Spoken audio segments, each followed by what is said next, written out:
11h44. Uma informação me chamou a atenção e decidi sugerir aí para que a gente se aprofundasse nesse assunto. Estudantes de residência médica estão desistindo do curso. Por que será que isso está acontecendo? Para falar sobre o assunto, a gente está em contato com o Dr. Raul Canal, advogado especialista em direito médico, direito ligado a temas médicos. Dr. Raul, bom dia. O que está acontecendo com esses estudantes de residência? Bom dia, Vitor. Bom dia, Marco Antônio. Bom dia, ouvintes da Manhã Bandeirantes. Privilégio poder estar com vocês. Não sei se foi o Vitor ou o Marco Antônio que perguntou. Fui eu, Sabino. Bom dia, Sabino. Bom dia. Bom, Sabino, a problemática, esses estudantes têm, esses médicos residentes, a residência médica é a fase mais importante, é o ápice da formação do médico, né? É aquele momento em que ele tem o treinamento para uma especialidade determinada, certo? E eles reclamam de tratamento humilhante, abusivo, vexatório por parte dos seus preceptores, por parte das administrações hospitalares, né? Então, muitos estudantes, veja bem, no ano passado, 2024, foram abertas 16.189 vagas para residência, contemplando as 55 especialidades, no universo de 32 mil médicos formados no ano anterior. Então, ou seja, 41% de vagas apenas para todos os médicos formados. 1/3 dessas vagas não foram preenchidas. E muitos que iniciaram a formação, iniciaram o treinamento, desistiram já no primeiro ano. Isso acontece, o senhor falou, por abuso, né? Assédio moral dos médicos que são responsáveis por esse programa. Isso acontece aqui naquele momento de emergência, mesmo no momento de emergência? Em que momento que isso acontece? Veja bem, Sabino, esse médico é um médico recém-formado, vamos colocar o primeiro de residência, ele acabou de formar, está indo para se preparando para uma especialidade. A carga horária semanal é de 60 horas por semana, mais os plantões que eventualmente ele tira para poder complementar a sua renda.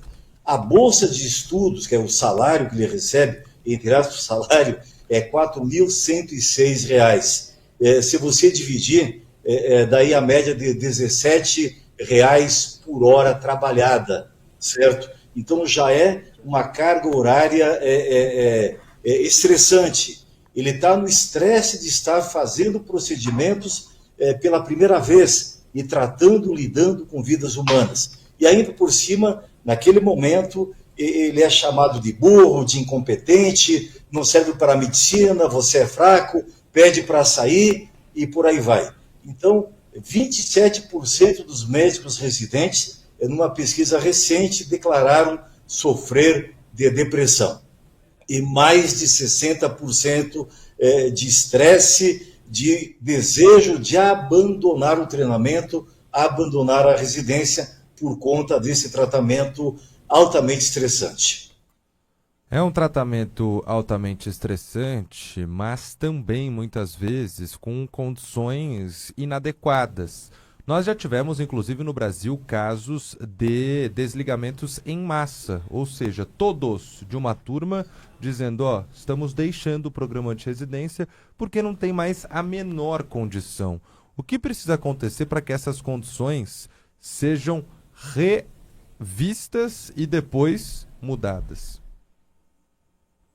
Exatamente, você tocou num ponto muito importante, um ponto nevrálgico, né? A falta das condições mínimas para exercer uma medicina de qualidade, uma medicina ética. Então, faltam materiais, o equipamento não funciona, faltam recursos humanos, entendeu? Países da Europa, nós temos aí em média 7,2 profissionais de saúde para cada médico. Então, estou falando em enfermeiro, auxiliar de enfermagem, técnico de enfermagem.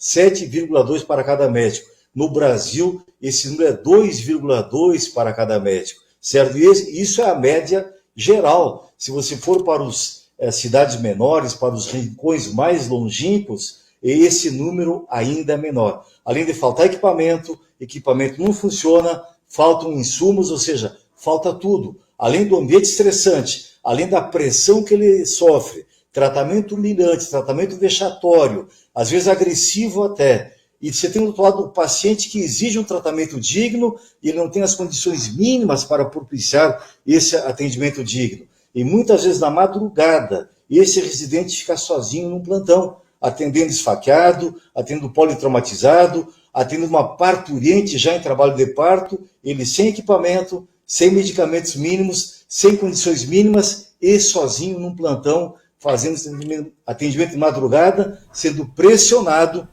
pelos familiares do paciente. Em alguma especialidade médica essa situação é mais grave? Olha, na ortopedia e traumatologia, na ginecologia obstetrícia e na medicina de emergência, que são justamente aqueles casos que atendem os pacientes mais graves e mais urgentes de serem atendidos. Agora, muito se diz sobre uma redução na qualidade dos médicos que estão sendo formados no Brasil por uma ampliação absurda do número de faculdades de medicina no país. Inclusive agora com essa criação de uma prova da OAB para os médicos e também uma avaliação que será feita às faculdades de medicina. Essa qualidade menor dos médicos que estão chegando ao mercado também podem estar ligadas a esse problema, porque aí são médicos formados na frustração, em uma hierarquia que não concordam, em uma situação que não é a ideal. Com toda certeza, olha, nos últimos 2 anos, o MEC autorizou a abertura de 77 novos cursos de medicina e tem 150 sendo analisados. O Brasil atinge hoje 494 faculdades de medicina. Para ter uma comparação, a China, com 1,4 bilhão de habitantes, tem 182. Os Estados Unidos, com 342 milhões de habitantes, tem 131.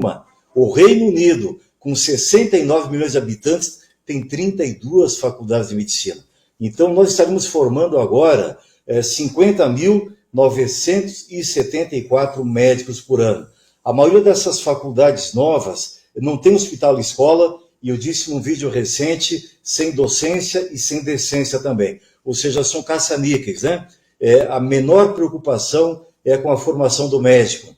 No último exame, a avaliação feita pelo MEC, em 2023, mais de 20% das escolas não atingiram a qualificação mínima aceitável e apenas 6% atingiram a qualificação satisfatória. Então, o ensino é de péssima qualidade. Eu disse recentemente que o ensino médico do Brasil não está apenas doente, está na UTI. A participação do Dr. Raul Canal nesse assunto importante, que é o que está acontecendo em alguns cursos de residência médica aqui no Brasil. O Dr. Raul é advogado especialista em direito na área médica. Muito obrigado, viu, Dr. Raul? Um assunto que merece aqui a nossa reflexão. Obrigado pela oportunidade e parabéns pela pauta muito oportuna. Obrigado. Obrigado.